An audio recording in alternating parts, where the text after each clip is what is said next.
you click this video, right? Which means either you probably experience this, or you wholeheartedly disagree with it, or you probably have a very strong feeling about this topic. And the chances of being the first one is quite high, because it is true. We Indians hate each other, don't we? And that hatred is not bounded by national borders, but internationally too. See, I will give you two examples, one within India and other outside of India. And then we will discuss the reason behind this hatred. And last, we will discuss the consequences of this hatred in society. First is a real life example of my college friend Amit, who is originally from Bihar and has moved to Meerut for graduation. He told that in his initial day, when he had conversation with his roommates, they used to make fun of his Bihari accent and his origin, which created an inferiority complex in him. So, in order to indulge in the society, he started to change his accent and lie to other people that he is from Delhi. And this type of inferiority complex is very common among Biharis. And second is example of Anurag, who told in his blog when he moved to US nearly 3 years ago, he used to smile to greet other peoples, and nearly everyone responded, except its own Indian people. He says at first, I thought my smile was creepy, which his wife confirmed that it wasn't, and for confirmation, he asked few of his friends, and they too confirmed that it wasn't creepy. And to know better, he poses this question to other Indian peoples, and get hundreds of response. And with surprising enough, everyone had felt this. People had some bad experience with other Indians too. But there were some who had pleasant experience too. But the bad ones outweighed the good ones. And these are some of the common experiences they share. We don't smile at each other.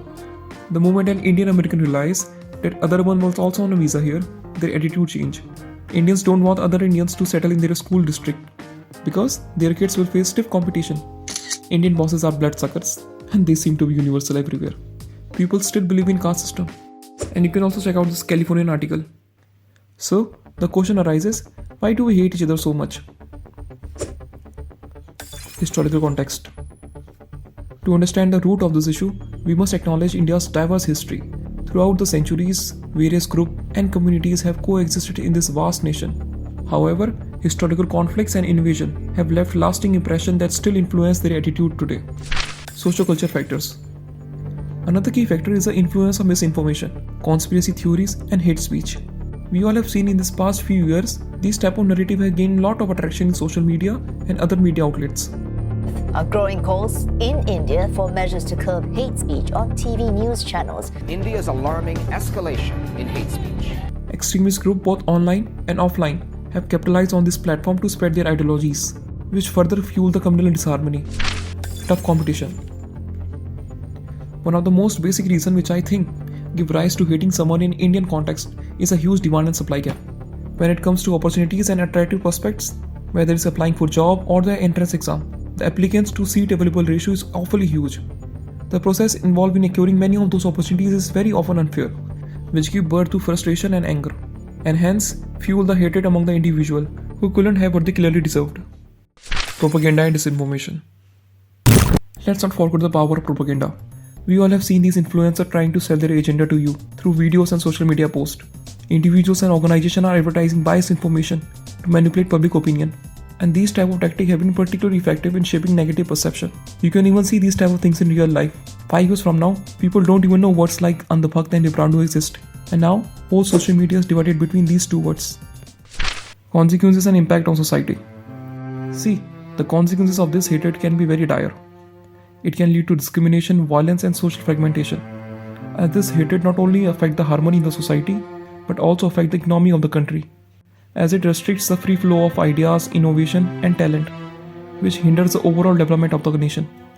So, it's very important to recognize that these divisions do not represent the belief and attitude of all Indians, as there are many individuals and organizations who are actively working towards fostering unity and understanding among the country. Conclusion. So, as I conclude this video, it is very crucial to remember that promoting tolerance, empathy, and education is key to combating prejudice and fostering harmony among Indians. By challenging diverse narratives, questioning people's biases, and engaging in constructive dialogues, we can strive towards more inclusive and united society. And always remember, it's through knowledge and compassion that we can build a better future.